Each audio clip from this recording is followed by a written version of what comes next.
साईं की बात। बच्चे, लोहड़ी की बहुत बहुत बधाई हो मेरे बच्चे, बहुत बहुत बधाई हो। तुम्हारे घर में बहुत जल्दी ना खुशियाँ आने वाली है मेरे बच्चे। इतनी खुशियाँ कि तुम संभाल नहीं पाओगे। तुम्हारे चेहरे पर वो खुशी आएगी, अंदरूनी खुशी भी होगी। तुम देखना, अंदर से तुम बहुत खुश होगे और तुम शुक्रिया करने ना सीधा मेरे मंदिर आओगे। देखना, तुम्हारी पकड़ तुम्हारी भक्ति में पक्की होनी चाहिए, कच्ची नहीं होनी चाहिए मेरे बच्चे। क्योंकि कच्ची भक्ति और पक्की भक्ति में यही अंतर है मेरे बच्चे। पक्की भक्ति वो है जो चाहे कुछ भी हो जाए, चाहे आंधी आए, तूफान आए, चाहे कुछ भी आए, मेरे बच्चे मेरा हाथ कभी नहीं छोड़ते। और वही बच्चे मुझे बहुत प्रिय हैं। और कच्ची भक्ति वो है, तुम्हें भक्ति तो करनी है, विश्वास भी है, लेकिन कहीं ना कहीं तुम्हारा विश्वास डगमगा जाता है। कहीं ना कहीं तुम्हारे जीवन में ऐसी परिस्थिति आ जाती है कि तुम भटकने लगते हो। जैसे एक पेड़ है और पेड़ पर फल लगे हैं, आंधी तूफान आने पर कुछ फल ऐसे हैं जो टूटकर बिखर जाते हैं, जो टूट जाते हैं, और कुछ फल ऐसे होते हैं जो पेड़ को पकड़े हुए रहते हैं, उनके तने को पकड़े हुए रहते हैं, और वो पकते भी हैं, उनमें रंगत भी आती है और वो मीठे भी होते हैं, है ना, और सबके पसंदीदा भी बनते हैं। और जो टूटकर बिखर जाते हैं, गिर जाते हैं ना, उन्हें सब रौंद कर आगे निकल जाते हैं। तो बस यही फ़र्क है कच्ची भक्ति में और पक्की भक्ति में। अब तुम्हें क्या बनना है, वो मीठा फल या फिर नीचे गिरा हुआ फल?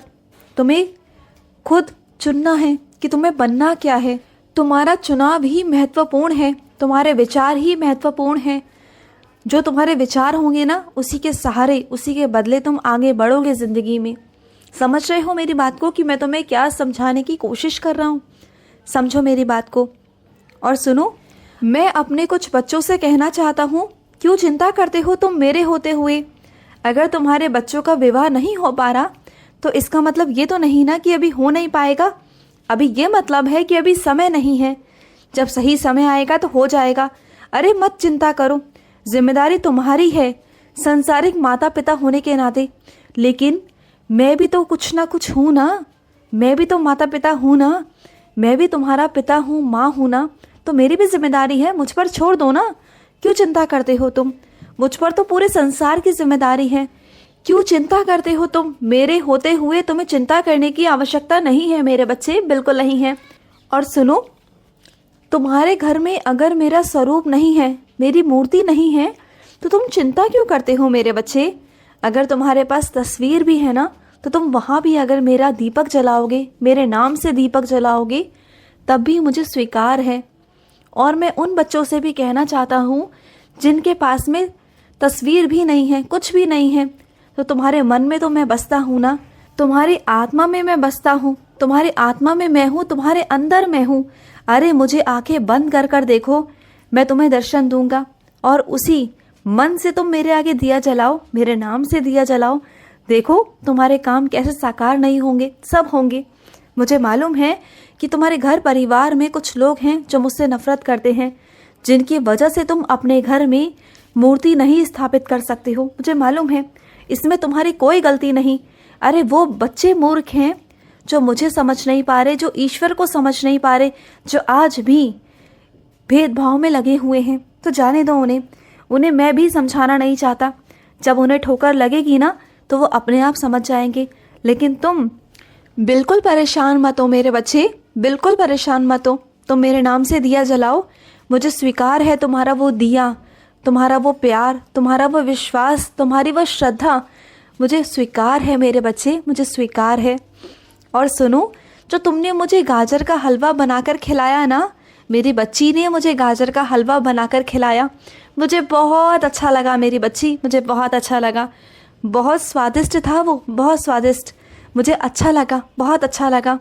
और सुनो, तुम महादेव को बहुत मानती हो ना, बहुत, तो आज महादेव के मंदिर ज़रूर ज़रूर जाना, उनका आशीर्वाद लेने। वो तुम्हें बुला रहे हैं काफ़ी दिनों से, लेकिन तुम जा नहीं पा रहे हो।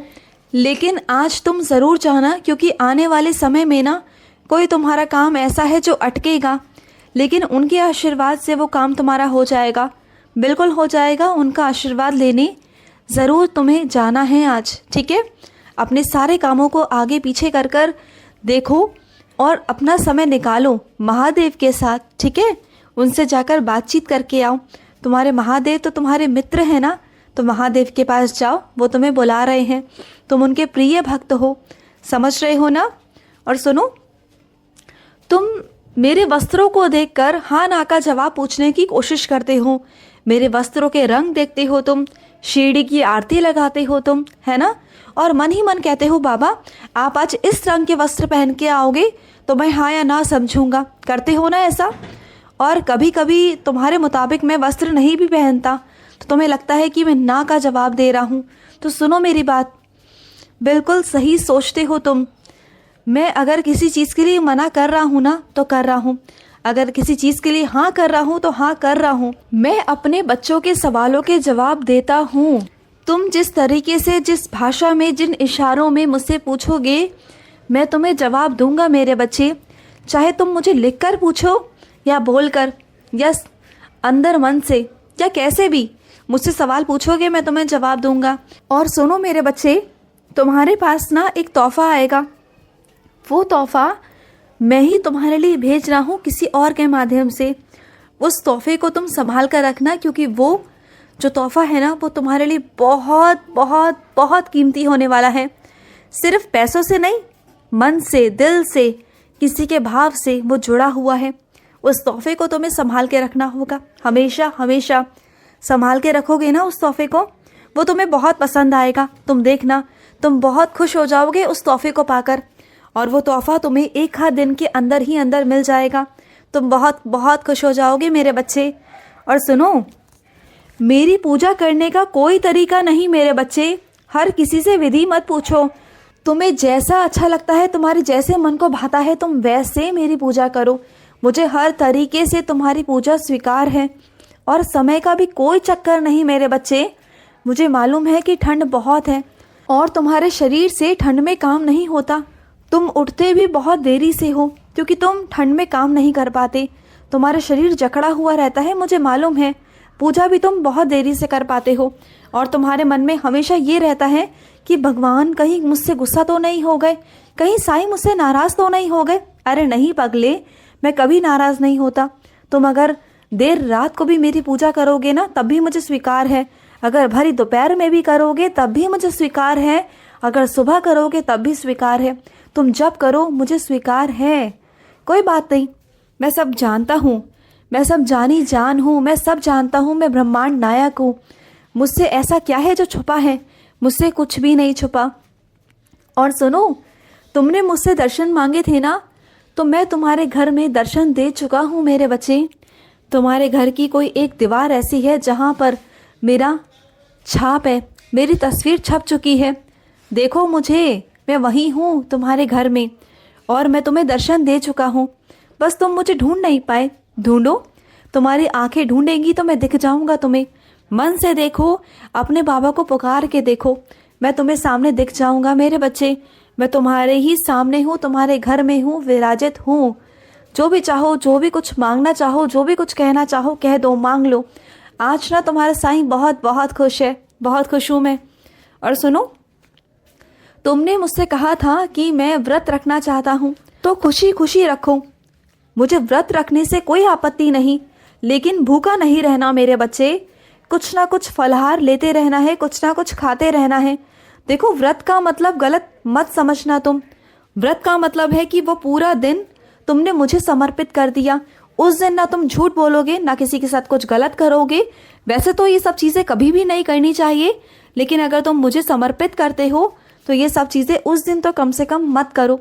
और मेरा नाम लेते रहो, मुझे याद करते रहो। हो सके तो उस दिन सेवा करो, हो सके तो वो दिन पूरा समर्पित करो।